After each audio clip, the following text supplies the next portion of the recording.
Ako nga pala si Rich Potato at ito yung aking project car, isang 1999 Honda Civic SIR. Kung nakasubaybay kayo last video, alam nyo na nag-ronda trip kami at pumunta kami sa mga parte ng norte para bumisita sa mga ibang bayan doon. Ngayon, si Barak kamalas-malasa naman talagang nabangga. Kwento ko na lang rin, no, naka-atras kasi dito ako ng motor, no, ni Kuya. Na-atras ako yung motor ni Kuya. Hindi ko naman sinasadya. At syempre, bilang project car nga, hindi ko na matiis na gamitin si Barak na may malaking bangga sa likod. May kita nyo rito yung trunk ay sobrang laki talaga ng kanyang yupi. Syempre, dahil nga hindi ako mapakali, hindi ko matiis na tignan yung bangga sa trunk ni Barak, syempre ipapagawa agad natin siya. At yun ang gagawin natin ngayong video. Simulan natin. Andito na tayo ngayon sa Max Garage. Bibisitahin natin si Barak. Ivan, kamusta? Okay lang, Papi. Dito ka na naman.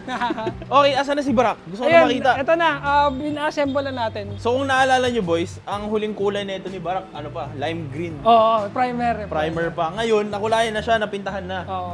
Yun, nakita mo, kung kitab mo. Bang! Nilinisin pa natin yan, hindi pa kasi siya. Tingnan mo tong ano na to. Bago pala natin simulan, ano yung package na ginawa natin kay Barak? So, ang ginawa natin kasi dito is ni-repair natin yung bulutong at saka yung sa trunk eh. Pero kumbaga kung standard, wala namang ganun. Yung ginawa natin dito is Chromax na wash over labas loob. Chromax wash over labas loob. Para isang pigitan na, no? Oo, isang pigitan na. Hindi, pero pang madiinan na yan. Nakita mo, lahat makintab, oh. Kintab eh, no? Ano ba pinagkaiba ng Chromax sa ibang pintura? So, yung sa mismong pintura na ginamit natin is yung Chromax. Mas high solid yung color na yun eh. Ang downside lang na mas matagal siyang mag-cure. So, kumbaga, kaya pag sabak natin show, hindi pa natin ito pwede i-graphite eh. Kumbaga, ano lang, detail lang detail lang muna. Pagka medyo tumigas na, saka natin. Yun, kamukha yung Jaguar ngayon, ginagawa siya, paint correction. Isang buwan natin pinatuyo yun. Para talagang kasi yung iba, quick dry yun eh. Ito yung, kumbaga, mas matagal siya. Minimum 1 week to 1 month yung final curing niya talaga. Tapos nag-uulan-ulan pa, no? Oh, pero naka-oven bake naman yan, tapos inaraw bake pa natin. Inaraw bake? Para sure na sure. Ang daming nakakita yan, ang daming nagpicture eh. May nag-update kahit di ka nagpupunta. Kaya nga, may shoutout pala sa mga nag-send ng updates dito kasi malayo kasi sa akin to. So, marami kasi boys nag-send sa page natin ano nang itsura ni Barak. So nakikita ko din. Pero so far, ilalim ng hood, makintab na. Tapos engine bay, makintab na rin. Tapos sa katawan, tol, kamusta? Ayan, okay naman. Nilihay na lang natin siya. Tapos ibaba. Ayun o. Mamaya, sasampulan natin i-wet sand para makita mo na yung final niya. Ito actually, wala pang na-wet sand eh. Wala pa. Wala pa pala. Talaga pinatigas natin eh. Tapos ito yung hood boys oh. Nawala na yung inaano mo na nawala na yung alon. Pero kung may kita nyo boys, ano pa siya? May konting balatsuwa pa. Balatsuwa pa kasi top coat pa lang to, di ba? Hindi pa to naliliha talaga. Hindi pa talaga. Bakit ba naliliha, Ivan? Kasi usually, syempre, wala namang perfect na pagbuga mo. Even yung factory may orange peel eh. Ang kagandahan lang kasi pag niliha mo siya, magpa-flatten siya. So pag na-flatten siya, mas mag-enhance yung kintab. Kasi ang explanation dyan, pintura kasi is pag binuga mo, parang may ganun-ganun siya na parang wave. So pag niliha mo siya, magpa-flatten siya. So yung tama ng ilaw, mas yung reflection niya. Tsaka para din mawala yung, kumbaga Pinipino. Oo. Pero may sample tayo na parang wet sand. Ayun, tara. Ito, kanino to? Yung WRX na ginagawa natin ngayon. Ganda naman itong Pajero na to. Kanino ba yan? Pero hindi pa yan tapos ha. Ano pa lang, parang first step. Pakita natin yung reflection ng hex lights. Ayan. Medyo parang kala mo ano pa. Ayun, medyo ano pa yun, crumbly pa siya, no? Oo. Ayan. Orange pero, ayun, tulad nito, ayun, medyo parang lukot-lukot pa, no? Pero kapag niliha, pantay na siya. Ayun, ay, parang ganito. Yan. Tingnan nyo yung hexagon, no? Pinong-pino na yung kulay, no? Pero ito, ano pa lang to, no? Basic, ano pa lang? Ano lang yan, yung parang niliha pa lang tapos binak. Para makita na yung difference. Pagka ano na siya, nabuo ng ganun, ipapolish din yan. Oo. Date pala ngayon is, ano ang date ngayon? Date December check. 3. December 3. Okay. So para may updates kayo guys kung ano nangyari kay Barak. Kanina ba ito pa, Jer? Ang pogi naman. Kanino ba to? May sticker oh.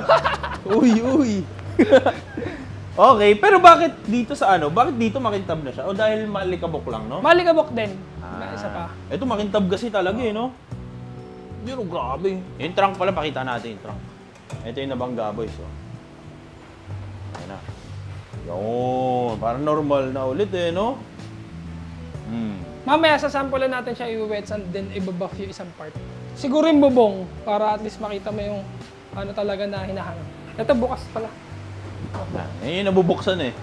Pakita natin yun, may glagitik pa rin eh. Ayan, ito, ayan o. Yan, kintob o. Punta nga natin dito. Bali, finish pa natin yan. Hindi pa kasi ano yun, madumi pa. Pati dito, no? Ayun, Medyo madumi pa kaya. Madumi pa siya, boy. Ano mong mga ilang percent na ba to? Siguro mga 90. 90 na to. Kasi assemble, tapos na lang natin yung loob, lilinisin. Tapos yung sa ano pala, boys, yung sa, ano tawag doon?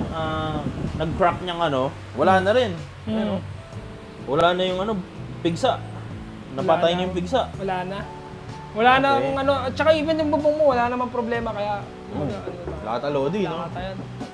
Malapit na lumabas si Barak, boys. Abot na sa show, abangan ninyo. Abot sa show, December 7.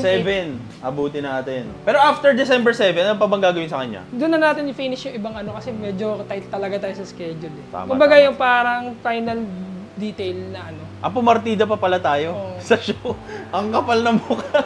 Pumartida pa. De, pero ano kasi boys, gusto namin kasi ni Ivan, ano na to, may dugong Max Garage na to eh. Kasi sabi ko nga, yung kotse naman is worth keeping eh, di ba? Sabi nga nila kasi parang kung i-keep mo naman, bakit mo pa shortcutin or titipirin? Diba? Para isang baklasan na lahat, no? Kesa papintura ka ng papintura. So, asa pala yung mga bumpers? Meron tayo ngayon dito na ano change color na Fortuner. Ayan, may Fortuner. Kuya, ano pangalan mo? Clifford.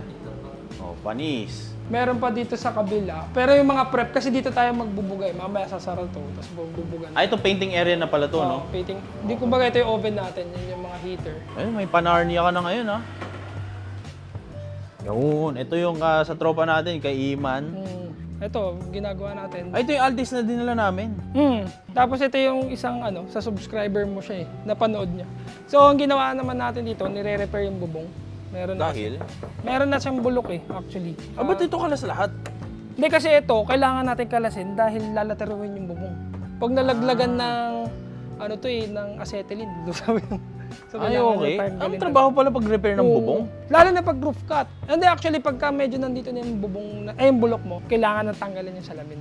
Kasi kunyari, nag-acetylene ka dito, syempre malapit, mainit, basag yan. Acetylene is parang ano? Yung pang-cut, ayan, parang ano. Ito. Ayun yung bumper ni Barak. Ito yung mga bumper ni Barak, Hindi pa naliha yan. Gusto ko na maliha to, boy. Actually, gusto ko siya maging aswan. Babalik tayo dito, guys, in a while. Tapos ito yung bumper ni Barak. Siyempre, natin, ayokong alisin na ano. Nakakalas din yan. Yung natin, mesh grill. Mesh grill ba sa SR? Mesh grill. Nakakalas yan eh, para malinis talaga. Tapos yung chin, no? Pumopogi na, boy. Pag niliha to, tol, doon talaga puputok. Hindi, pero yun na yung kintab niya. Pero kumbaga, mas ano pa siya. Parang basa eh. Imagine mo pag na-detail na, tapos na-coatingan pa. Kaya nga. Ayan yung mga mo, kasi ito. Pinatuyo yan eh.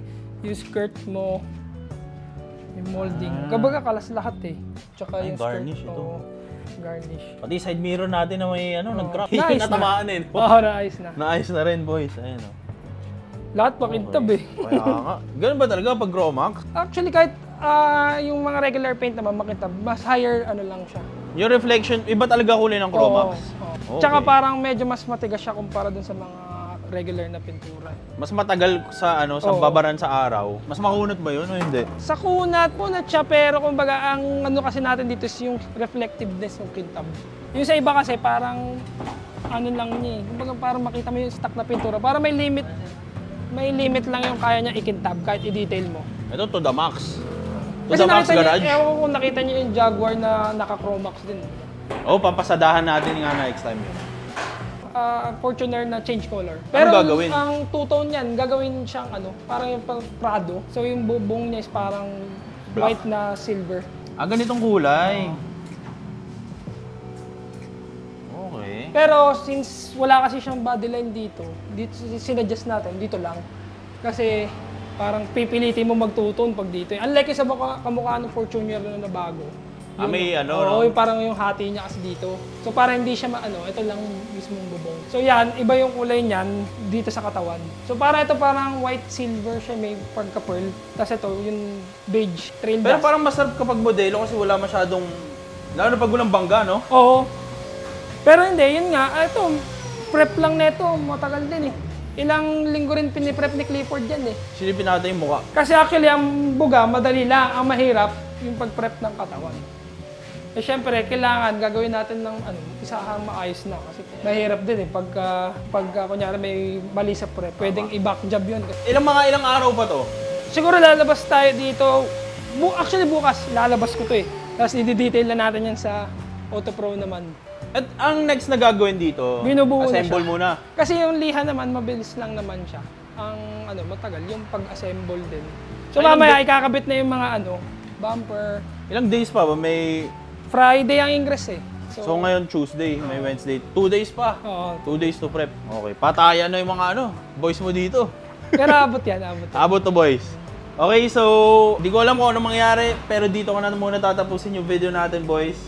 Again, para sa mga nagtatanong, magkano inabot ulit nito?